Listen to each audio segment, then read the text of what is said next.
Welcome to Imperial Interlude. On this episode, we are discussing yet again the Book of Boba Fett, Season 1, Episode 3. With me, as always, is Ralph. Hello, Ralph. Hey, Tim. So, this has been, again, a shorter one, like the first episode. It was. It's a bit of a mixed bag for me, personally. I'm wondering if you're the same as me, because I thought it was fine, and then I thought it got slow. In the most literal sense you can imagine. But then it picked up at the end, because I think it was another episode that was laying foundation. And Yeah. I think from now, see episode 4, I think episode 4 we're going to get that scene from the trailer, which is the meeting with all of the crime heads. Yeah. Speaking of trailer, the latest trailer they sent, we see for a brief second Boba in his black sand people robes sniping someone. I don't think that has been in the series yet. No, I think that's related to what happened in this episode, because it'll be another flashback scene. But very much likely. I think it's episode 4 is going to be another one of building story, but I think 5, 6, and 7 are going to be the big ones. Yeah, possibly. And they're laying foundation now for that. I think they have been all along. I mean, I've seen on the web, before we get into this, I've seen people, it's strange. You see people slagging off the book, not liking the Book of Boba, right? But these are the same people that love The Mandalorian. But the thing is, I think The Mandalorian got a lot of love in the first season because it was the very first live-action Star Wars TV series. And it was I think new. A rather big part is The Mandalorian was a complete unknown blank canvas. Yeah, exactly. Nobody had any expectations. And here we talk about one of the most famous characters in movie history with the least amount of screen time. 8 minutes? No, it's 8 lines. 7 minutes, 84 seconds or something like that. Yeah, and it's like 8 lines of dialogue. It's less than 10 minutes in 2 movies, and the fame we've ranted about that more than once is just insane. And also, so I'm guessing think this may be something about too high expectations. Yeah, I think there's an expectation, but I also think a lot of people of a specific age that are Star Wars fans are looking at it through rose-colored glasses. Oh, yeah. They're not looking at it from a point of view as the stories. It's not 1980. It's not 1977. It's not 83. We can't stay in that time capsule of things. Yeah. Yeah. Stories have to evolve. Things have to develop and reflect what the world is like at the moment. Art is a reflection of the current world around it, and the same people complained about Clone Wars, about the Bad Batch, about mostly anything that wasn't tailored towards their special needs. I like the use of that word, special needs. I'm really the last one who would say I'd like to have multiple movies and series along the veins of Rogue One or The Empire Strikes Back. Those really I do like the most. But I still enjoy things like The Mandalorian and Clone Wars and Bad Batch. Okay, what's the weird computer animated series called again? Which one? Resistance. Resistance, yeah. That's one that completely passed me because it totally was not my jam. I think that was a wee bit too far down the age target group. Yeah. It was. It's. I mean, I've watched them all. I have seen them all. The one that lost me a little bit was Visions. But that's just because that style of animations. Yeah, style of anime isn't my anime, if that makes sense. It's not the anime I quite enjoyed watching and still occasionally watch. I need to say I totally forgot about that. Yeah. So there are 2 series in this Disney Star Wars universe that I don't care about. Yeah. But I don't hate people if they want No. to watch it. There is one, and I know we have talked about that more than once. There's this one TIE fighter hunting scene, Yes. anime style video on YouTube. I get the appeal behind it, but it's not my cup of tea.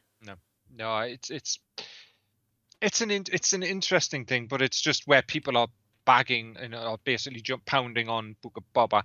Especially some people are going off like Metacritic scores and Rotten Tomato scores, and it's like, well, hang on, they're just snapshots of it.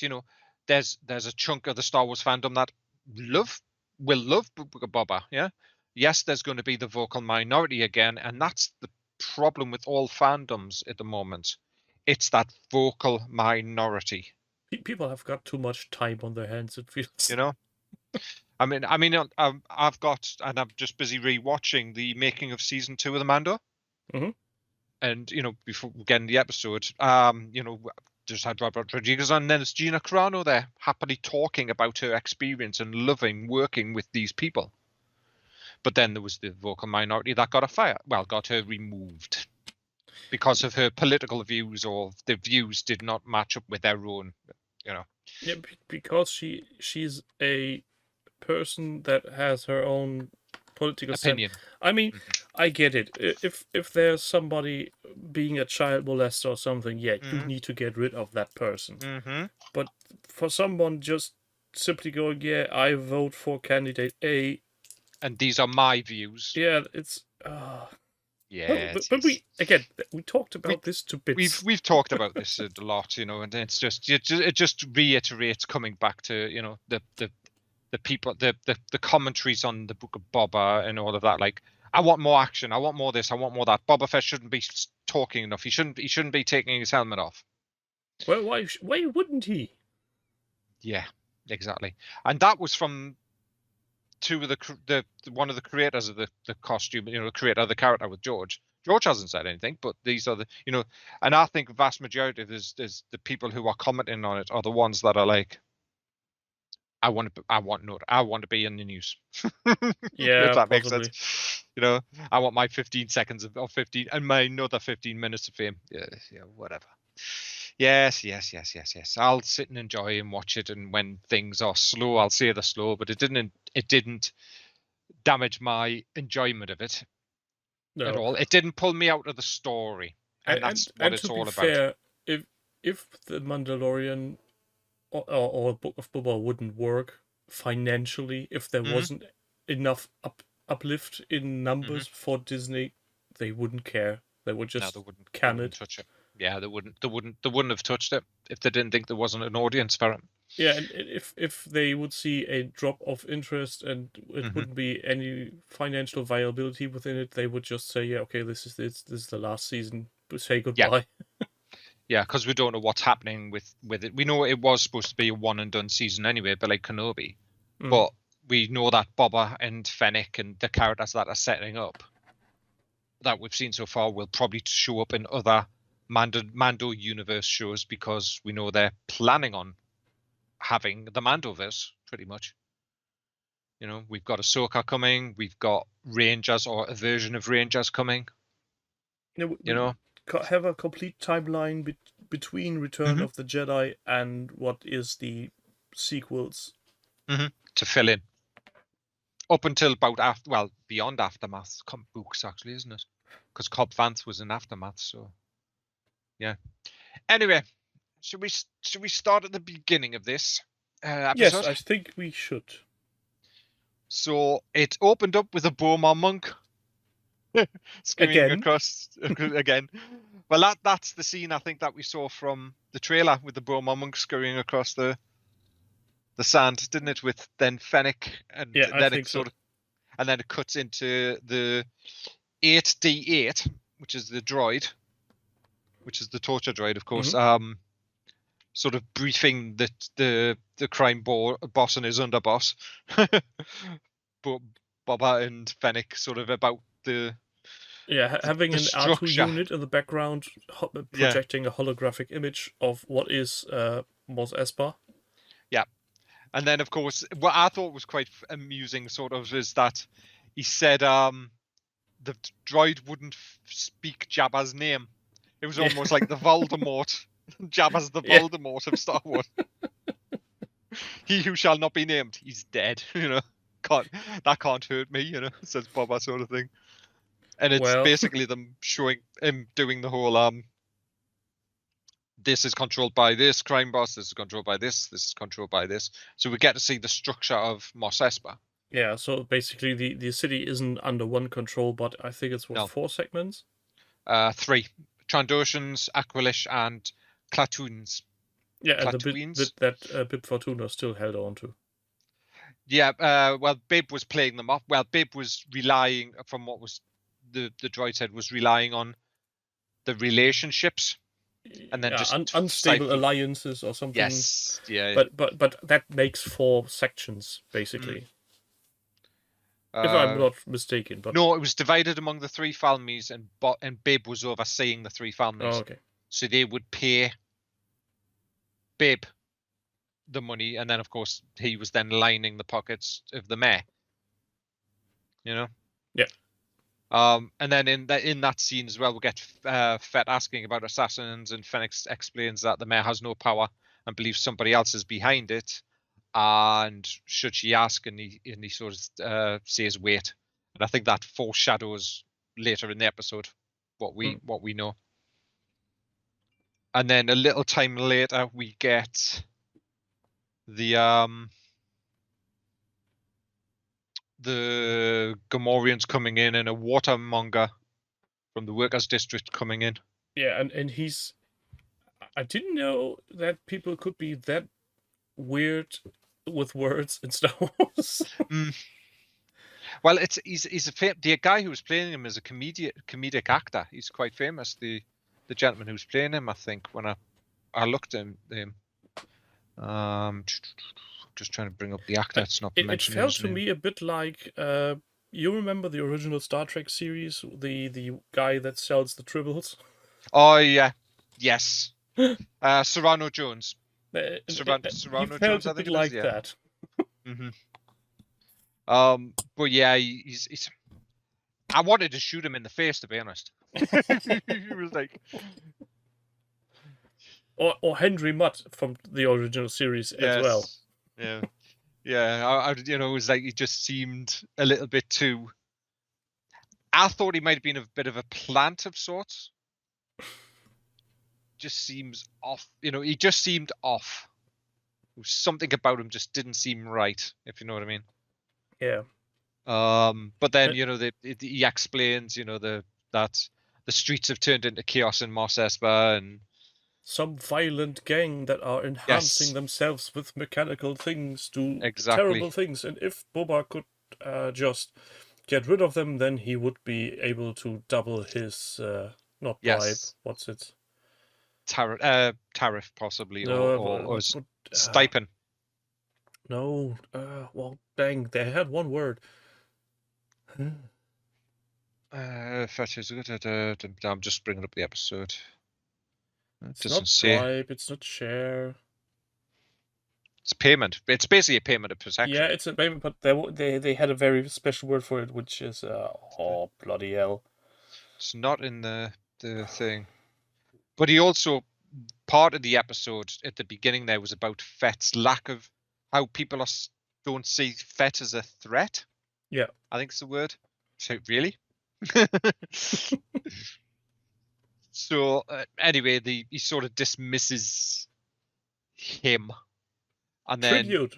That was tribute. Yes, and then of course we get the swipe to later in the night when Fennec and the Gamorreans walk into Mos Espa and go for a little walk past the Jawas, and then come across the biker gang, which was with the girl that we see in the trailer. It's her and a bunch of others, and you can see she's got a cybernetic arm. Yeah, there's a lot of cybernetics around. Hooligans with cybernetic enhancements. Yes. To be fair, the way they were made up and the colorfulness of their hover bikes, or maybe hover scooters, mopeds, rather,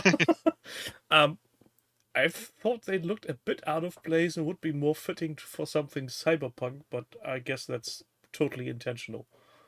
Yeah, I think their design, especially the design of the bikes, was intentional to pull them away from the traditional swoop bike or speeder bike, or the bikes that we've seen. Yeah, it's It's literally imagine your Vespa motor yeah, scooter as a hover version. That's it, yeah. with It was very ample much of mirrors and dingamajig mhm, stuff. bright colors and very much a 1960s in our time 1960s vibe. Very much of that sort of Remember back to view. the late 80s when you were on a bumper car ride. Imagine that as a scooter. Yes. And then as Fett approaches them and speaks to them and says if they want to work, the vendor comes out of the shadows crying about his money. Fett tells him to take this 500 credits, and he protests, and Bill says he can take the matter, consider it resolved, and also reduce your water prices, which I thought was quite interesting. Yeah, because in the He was dialogue charging. with the juvenile Hmm. delinquents, Yeah. they really don't give a fuck about Boba being Boba. They are not Hmm. scared of him. Hmm. And yeah, they basically just say, yeah, we're stealing the water because we can't pay it because that bloody watermonger is raising prices like there's no tomorrow. Yeah. So they can't. There's no work, and if they did have work, they couldn't pay for the water. So Fett basically berates him, and the guy sort of, as Fett walks away with the bike gang or the scooter gang following him, he sort of looks and shakes the money and then runs off. So I'm wondering if he's running off to tell other people, not Oh, necessarily. I'm going to bet he is telling somebody. Yes, I think he's telling somebody as well. And that moment was a bit of a, dare I say, Robin Hood-esque moment. Hmm. Yeah, and then we cut to a wipe to basically a flashback. Was it a flashback already? Yeah, from those two scenes, it's to a flashback. We get the sort of the swipe to, outside of Jabba's palace, where you have that little scurrier creature make a noise and a winged creature flies Oh over the yeah, top, and then the frog eats them both. that which is the most humble creature ever, just sitting there waiting for somebody to pass by and then snag it. Yeah, and then of course we get the sort of the fade or the scene of young Boba watching Slave One leave Topeka City. Yeah, Typical. Boba dreaming again. Yes, and then the scene moves to Boba riding a bantha. From his Tuscan tribe, towards Mos Eisley to speak to the Pikes. And did you see the cameo when he did that after he spoke to the Jawas? Oh, yeah, the female mechanic Yeah. and her droid entourage. Yes, sort of in the background. So we know where the flashbacks are. We're probably where we can roughly guess how long time period between Fett finding Fennec and then sort of this. So it's probably maybe within the same year. Possible. It's really difficult to pin down exactly how long, isn't it, and times and things, because we really Yeah, have no reference on and how to long be he's honest, been. I really wouldn't want to, because that could lead to very much disappointment. True. And then, of course, he and that's the scene as well where we get to see the townspeople sticking the stormtrooper helmets on the spikes that we saw in first season of Mando as well. Yeah, and when he gets to the Pikes, Hmm. they gladly will pay, but they only pay once because they're Yes. always already paid to a weird gang. Hmm. Yes, the Kintan Striders is the swoop bike gang that we saw, and that's the same gang that we saw in was it episode 2 when episode 1, wasn't it, when they were looking out over the Dune Sea as they Yeah, attacked a homestead. they beat up that water Mhm. farmer, and in the second episode they got beat up Yeah. Mhm. in the bar, and now Yeah. things will turn again. Indeed. So the Pike leader contacted, as we said, contacted superiors on Obadiah. I think that's how you pronounce it. And then, we find out that they're already paying protection to the swoop gang, won't pay to the Tuscans. So Fett then says he vows that to resolve this, is what he says. Yeah. And they won't hear from the Niktos again. The Pike said he looks forward to their real partnership. And then we get the scene of Fett riding back to and then there's smoke in the distance. Yes. Which is a bit reminiscent of the Star Wars original movie, the burning of the aunt and the uncle. Yeah. So Fett comes across basically the encampment of his Tuscan villagers wiped out. There's a couple of things in here, but I saw some interesting tweets about this where a number of people, well, there was one predominant people that tweeted that the StarWars.com Twitter account retweeted, and this was a Native American film director and writer and all of that, commenting on how great it was to see this. The scene of Boba riding the Bantha across, the seasons and the things, the visual imagery, but also highlighting things like this because that's what would happen with, Native American tribes and, a lot of the indigenous tribes throughout the world. Mostly with every indigenous tribe where colonialism hit at some point. Yeah. So it was nice to see that there's been a lot of good commentary from, areas of the fandom about the way they protected the Tuscans in this, and we commented on that in the first two that we've talked about as well. But I did not see, this is the one that got me. I got a lot of people commenting saying they were all wiped out. I think I did not see the female. Believe we are given the impression that they are completely wiped out, but the sheer fact that there's not the young one that Boba has a kind of relationship with is shown as a dead person, nor is the female warrior he learned from fighting with the gaffy stick is shown.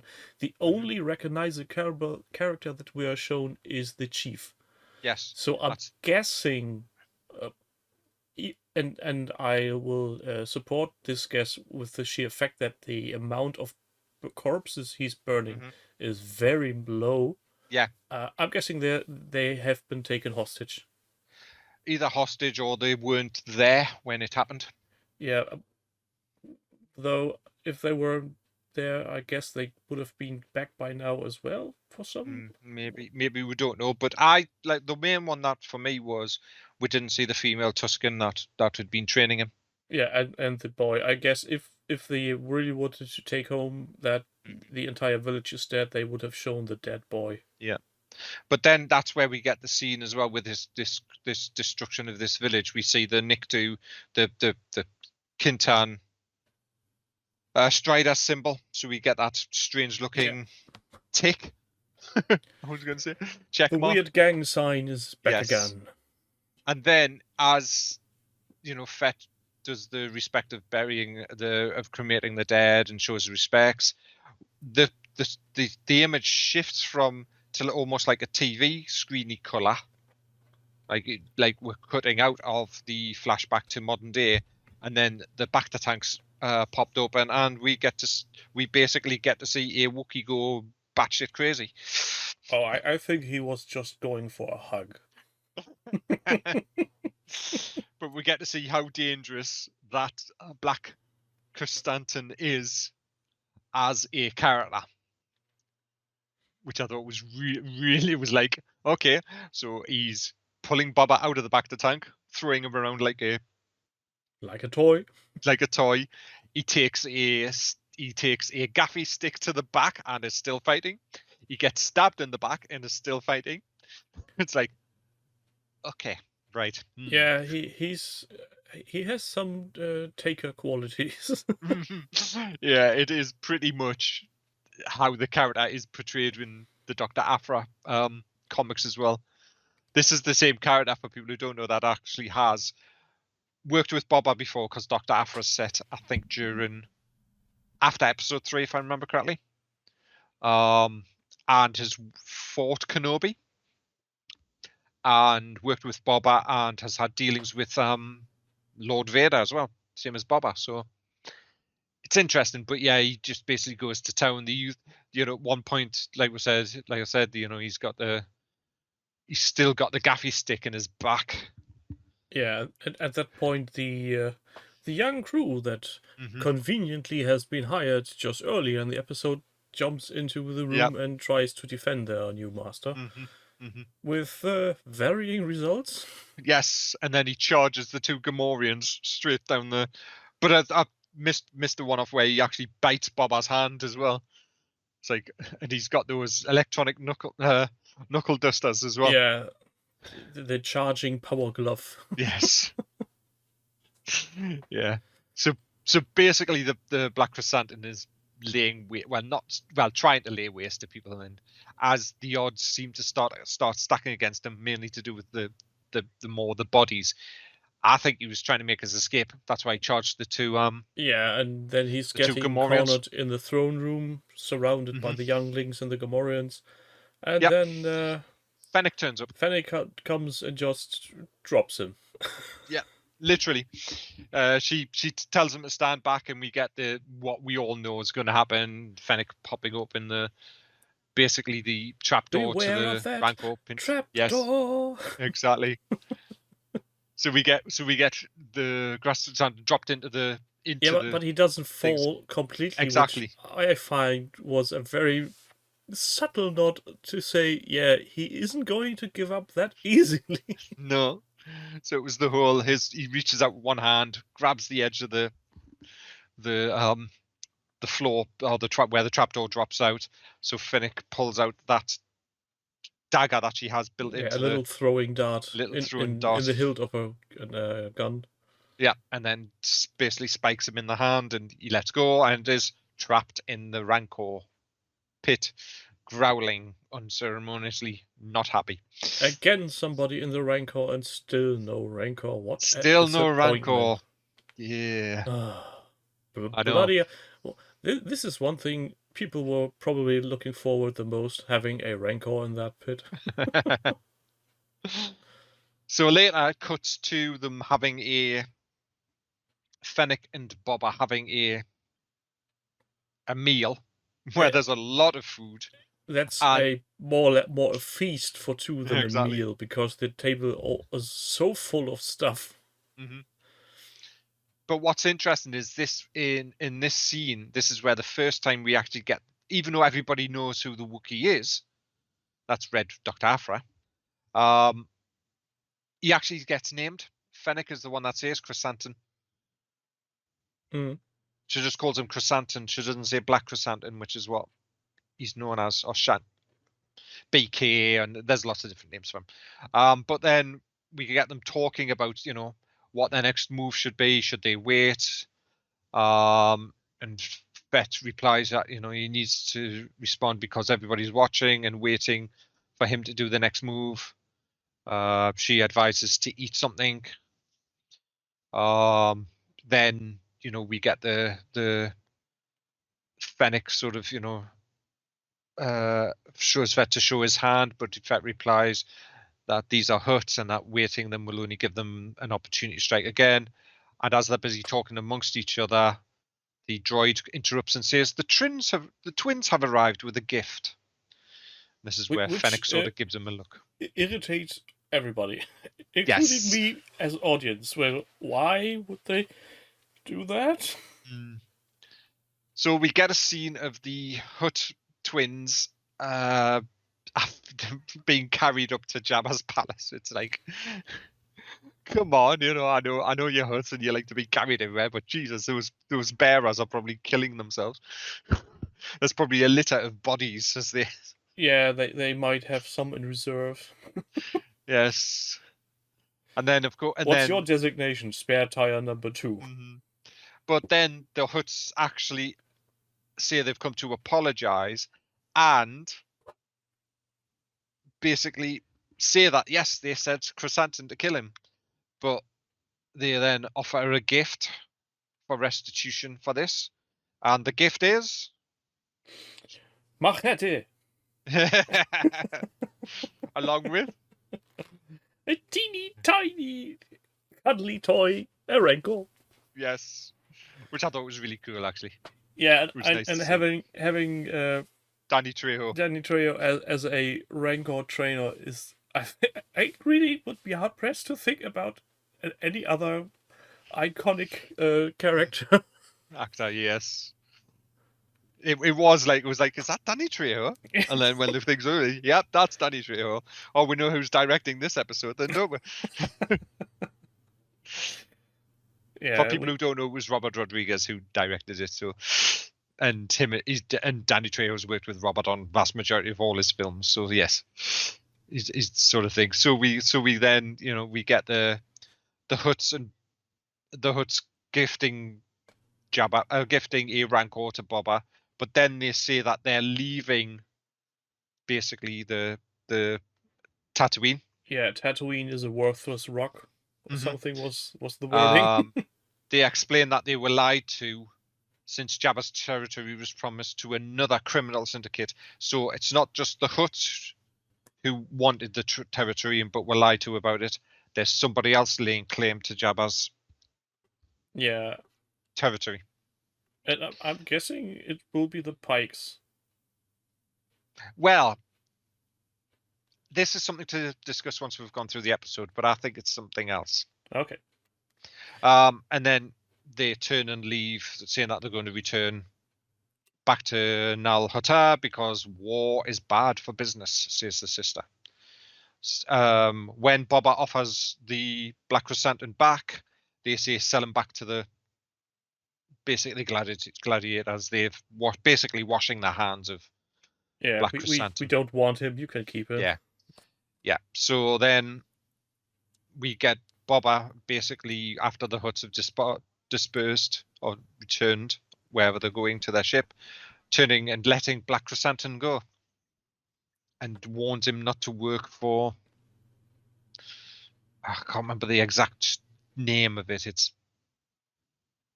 pretty much like, what is it? Basically, don't work for bad gangsters. Pretty much, I think. Yeah. Keep your morals higher. Yeah. So I think this is setting up him coming back. Well, I wouldn't be surprised. Again, I think we'll see more of the character. And then sort of Boba lets him go and he runs off after saying something in Shururuk. And then Fennec turns and basically offers arrange a meeting with the mayor. And then she says this is quite a gift, looking at the Rancor as it's led into the pit. The pit. And this is where we get the first sort of interactions between Boba and the Rancor and the Rancor keeper, where he mentions about them that they are quite loving. Yeah, gentle creatures. Gentle creatures. You could ride them into battle. Well, that was the interesting thing, that name drop, where he mentions that it's rumored that the witches of Dathomir rode them into battle, which I thought was quite interesting, because that I think is from Fallen Order. There is the Dathomirian witches are in Fallen Order as well as being Clone Wars and stuff like that. But I know in Force Unleashed 1 on the planet, it's Fallujah, isn't it? The planet, the mushroom planet. Mm-hmm. There's some of the creatures that you fight are some of the aliens of Fallujah, and they're riding basically what are like swamp rancor in the video game. Well, why wouldn't you? Mm-hmm. So there is a bit of history with the riding of rancor, and that's what the Rancor keeper says, that that has been known to be right, and that they imprint themselves onto the first human they see. And that was something that somehow struck me. Why would they imprint themselves on a human and not anything else? I think it's just the first person to see, but we're putting in human. Yeah, but then again, why would such a massive creature? Well, it's a bit like most. If it's still a young calf, as he said it was, it might just be that's the person it denotes as its mama. It's a bit like a duckling, just with bigger teeth. and Boba seems to be very fond of the beast because he can't keep his hands off and is stroking its back head, and the creature seems to like it. Yes, so that is setting up something that's in the actual holiday special. Oh, I'm putting my money on Boba is going to ride the Rancor in battle. Yes. Or at least gets his ass saved by it. Well, I think he's going to be riding in a battle. I think they're setting up that scene from I think it was the holiday special where he's riding a Rancor. Because no, that wasn't a Rancor. That was some kind that looked like a Brontosaurus, some long-necked dinosaur. In what? In the holiday special? In the cartoon. I'm just checking it while we're talking. Riding Rancor. I'm pretty sure the holiday special was just a dinosaur. It might have been. Thing. It was, but Boba Fett episode 3 just made the holiday special. Nope. It's mentioned in a lot of the like Screen Rant verse and stuff about the Boba riding a Rancor. So I guess weird. But anyway, it is definitely setting up, you know, it's sort of setting up that scene. Yeah. Yeah. It's definitely not a Rancor. You're right, from the holiday special. I wonder if it's from something else. Because it looks like a long-necked. Yeah, well, like a Brontosaurus. Yes. So I don't know why they're mentioning the holiday special, unless maybe it was called a Rancor back in the day because the holiday special was before Return of the Jedi. Very much before the Return of the Jedi. And we had Star Wars has a history of renaming things. Yes, there's a piece of news about that. That's been made official now as well, even though it was last year when it was said. But we get the scene of basically Boba and the Rancor Keeper talking about the Rancor. So they're doing to the Rancor what they did to Tuskens. Yeah. You know, the Rancor was seen as just a mindless beast, so they're trying to fill out that story with them, which is fine. It's story building, it's world building. And not everything can be a throwaway character, if that makes sense. Yeah, and let's be honest. Was it Bad Batch where they recovered the Moochie. Tiny Rancor?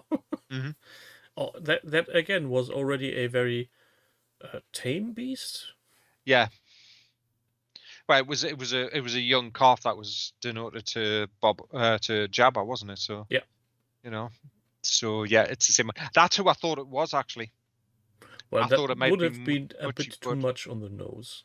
Exactly, but also the fact of the matter is that Moochie was like 30 years before this, 20 years before this. Yeah, it wouldn't be a calf anymore. It wouldn't have been a calf anymore. So, you know, I'm wondering if Moochie, even though the one that was named in the Rancor is named from Return of the Jedi, I'm wondering whether they're retconning that and saying it was actually Moochie, but you know. No, I don't think. I'd go as far and say Jabba probably has more than one pit with more than one Rancor. Very true. Just as a sign of status.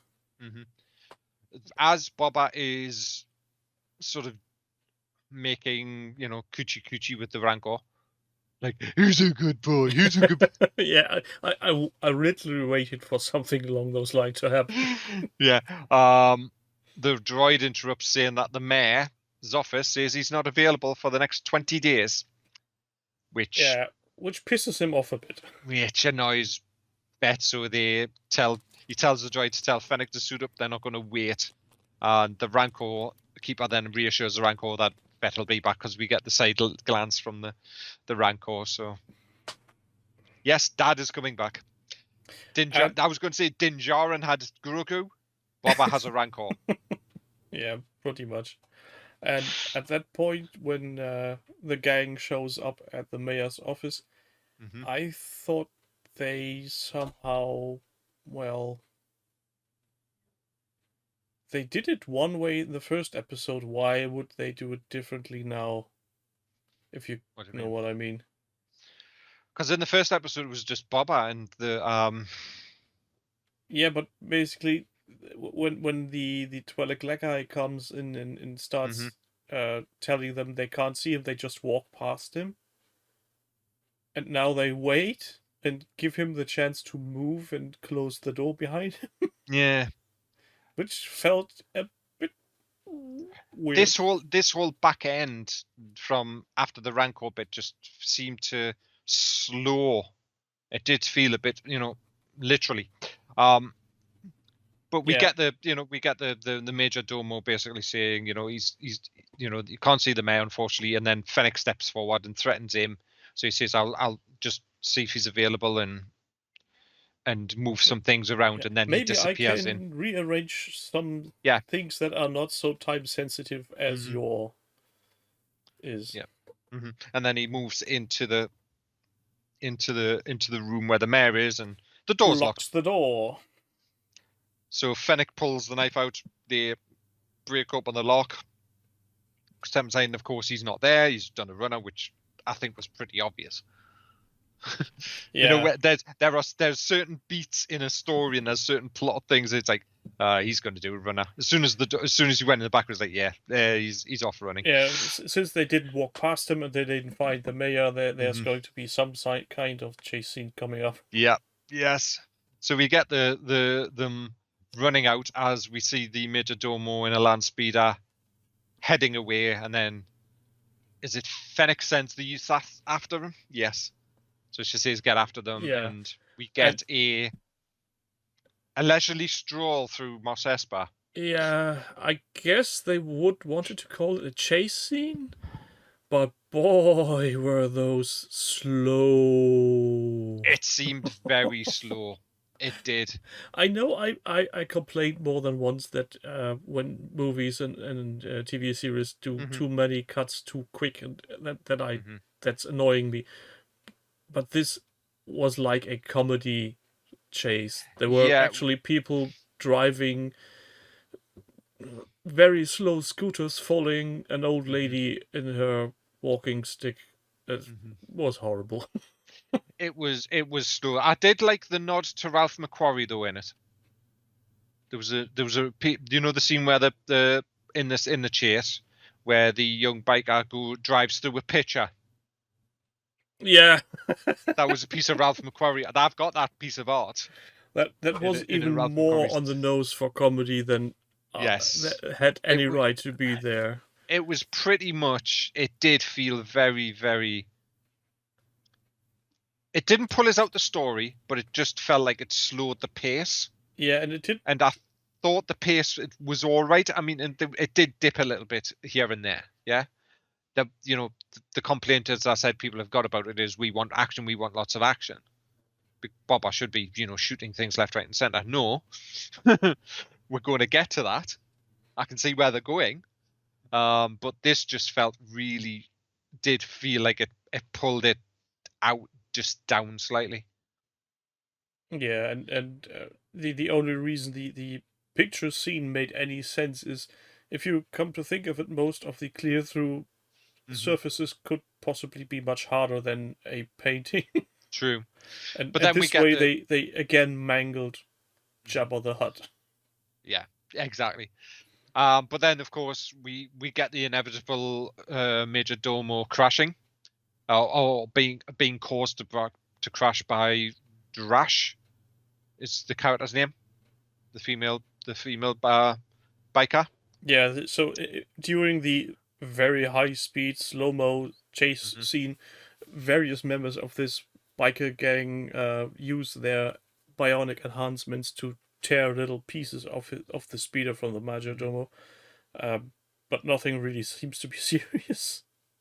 No, and then you know what I thought might have, if they were going for full out comedy, which they weren't. They were going for an action scene that was a bit slow.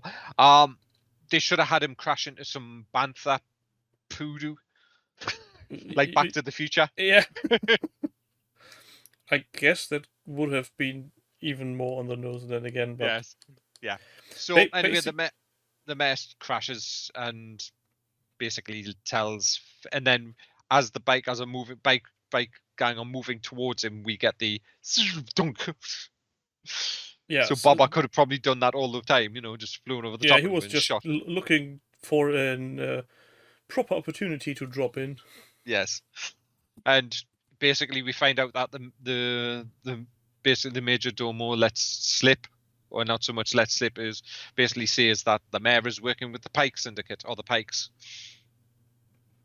Yeah, and that's where I felt what's the word I'm looking for? Not sure.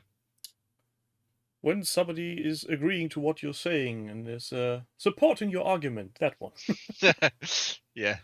And then we cut to a scene of a really cool looking Starliner flying over the top of Mos Espa. A really big one. Yes. Landing and people disembarking, and then a bunch of Pike basically disembarking. And I thought it was more than 12. So we get the biking youth with the cybernetic eye going to one of the hollow stations to public tell Fett. Phones. Yes. And then of course Fett making not so much a joke, but them trying to make it sound like a joke, where he goes, keep an eye out. It's like, sorry, because the guy's got a cybernetic eye. Yeah. And that was immediately apologizing for being Yes. politically incorrect, and the guy goes, Yeah. "Oh no, don't be sorry. I'm very proud of my eye." Yes. And that's where, Fennec warns that this is just the first wave and that they're going to war, and then Fett vows that they'll be ready, and that's where we ended. So it was a short episode. Yeah, and coming back to the Pikes disembarking, I found what they let off from that ship looked more like a worker column. And the artwork that we always see after the show was much more militaristic, much more threatening. Yeah. And I wonder what the thought process is behind that they strayed so much from it. Because in the artwork, they also looked like they were wearing armor, and heavy plated armor at that. And the ones that just got off the streamer was just the normal standard body armor that they were wearing when we saw them on the train. Nothing to write home about. No. But it is, we can see now that it's setting up some, the story is now being set in these first 3 episodes. I think that, yes, we're still going to get the flashbacks, but we are now looking at the fact that there's going to be some sort of bigger conflict or bigger threat. Yeah. But as I said, I don't think it's just the Pikes. No, I'm guessing the Pikes are going to be faction 1, and Boba is going to try to unite the other factions as a opposing force. But the Pikes in Clone Wars don't just work for themselves. They are part of a larger syndicate. Yes. So this is where one of the rumors popped up that may be true, may not be true, that we may get to see Cora. So Emilia Clarke, for people who don't know, played Cora in Solo, a Star Wars story, and she worked for Crimson Dawn. Crimson Dawn was controlled by a certain former Sith Lord who got cut in half. But was he ever a lord? He wasn't. He was an apprentice. It was Lord. He was called Lord Maul. Former ruler of Mandalore. Okay. As well, he became Mandalore. He held the Darksaber. He killed what's his face? Who in the universe didn't hold the Darksaber at any point? Who hasn't held the Darksaber? So I think that the Pikes they are either operating themselves because Crimson Dawn is gone, or from what was said about the War of the Bounty Hunters comic book that came out and stuff, that was a prequel to Book of Boba. there's some stuff happens in the War of the Bounty Hunters that's that maybe has some implication on what's going on in Book of Boba. I've got the War of Bounty Hunters to read. I haven't read it yet. It's on my Comixology, and I'm busy, and I've just subscribed the £3 a month to get the Korra comic that they've done called Crimson Reign. So there may be things in there, but I can see Boba basically, if they're going to go to war, recruiting people. Yeah. So I think we'll see Black Chrysanthemum again as part of the team. Will we see Forlorn? I think this is, well, episode 4, we know we're going to get the dinner scene with the gangs, yes? And I've got a suspicion. Likely, yeah. I've got a suspicion they won't help because they'll be cowards, yeah. Because there's that scene, I think, where we can just where the transition says, well, we can just kill you then, Mm-hmm. But I think we'll get from, say, episodes 5 and 6, especially episode 6 being Dave Filoni's episode. That's the episode Dave's directing. And we know how much Dave likes to dip into not just Star Wars nostalgia, but also characters he's created. I'm wondering if this is where we get to see some of the characters he's created, some of the bounty hunters. And I think this may be where we get to see a Duros with a cowboy hat called Cad Bane. Yeah. I think we'll get a Cad Bane. That's my hope. Well, it's not. It's my hope. If it doesn't happen, I'm happy if it doesn't happen. But with Dave Filoni bringing in Ahsoka, yeah, in his episode that he directed, and you know how much him and Jon Favreau and everybody likes dipping into Star Wars history and bringing things from canon, from say Legends or canon through.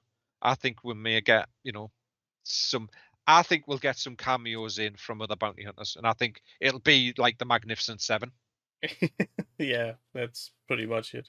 So you'll have Boba, Black Chrysanthemum, Fennec Shan, and then we've got the space for 4 others. So maybe we get a Dengar, a Forlorn, a Cad Bane, and maybe an IG-88. Yeah. Or a Bosk. Yeah. Because we've got Trandoshans. There's so much, and the thing is, even though we're almost every time saying, yeah, we would like to see this and that, and we would be so excited for, I don't remember any episode on The Mandalorian or Boba Fett that has disappointed. No. Even the weakest episodes still were surprising to a degree. Yes. And even in this latest episode, even though I didn't like the surprise, the very candy metallic colored hover scooters were a surprise. And I think the Rancor as well. Yeah. Especially him being gifted from the huts and then leaving without making a fight, which that totally caught me off guard. Yeah, because it's bad for business. But yeah, I mean the episode it was good. It was a good episode. It wasn't great. It wasn't superb, but it was another one of those. We are building on story. We are setting things up. Yeah, it was just that chase at the end seemed to pull it down slightly because it just didn't feel fast enough. Yeah, it had its ups and downs, and things like Danny Trejo showing up as a Rancor trainer was definitely one of the higher ups. Yes. Yeah, it was another solid episode, and for people who don't like it, they don't like it. It's like fine. You don't like it. I'm not here to change your mind. I'm here just to comment on what I enjoy, and Star Wars, for good and bad, is something I enjoy. So yeah, it's for its all up and downs that we seem to have on Star Wars. People can be pricks. Well, yeah, it's the internet. What do you expect? Yeah, that's pretty much it. I think we will cut it at that because I think we have said everything that's to be said about this episode. Just a short guesstimation: will the next episode be longer or the same length? I'm wondering if they're going to keep the next episode to about another 40 minutes or so, and then we'll have longer episodes nearer the end. I could be wrong. I'm guessing it would be something along those lines as well. Mm-hmm. There was another bit of news this past week, actually, which we've all known about anyway, but it's official. Disney have come out now and said, because originally it was just Lego had renamed Slave One. Mm-hmm. Now they are always going to refer to Boba's ship as the Fire Spray gunship or the Fire Spray ship or Boba's ship. There is going to be no more mention of Slave One anywhere in that. Yeah. A lot of us will still call it Slave One. We're still going to call it Slave One because that's what I remember it being called. Yeah, and that's what's written on the cards in the games, Yes, and exactly. that's what they called it in the movies. And yeah. Bloody hell. Mm-hmm. Yeah. So that's now sort of been canonized per se, and yeah, it's another one of the let's be respective of everybody. Fine, but does that mean you're going to rename Dengar's ship, or if it ever came up? Because I think Dengar's ship was something strange.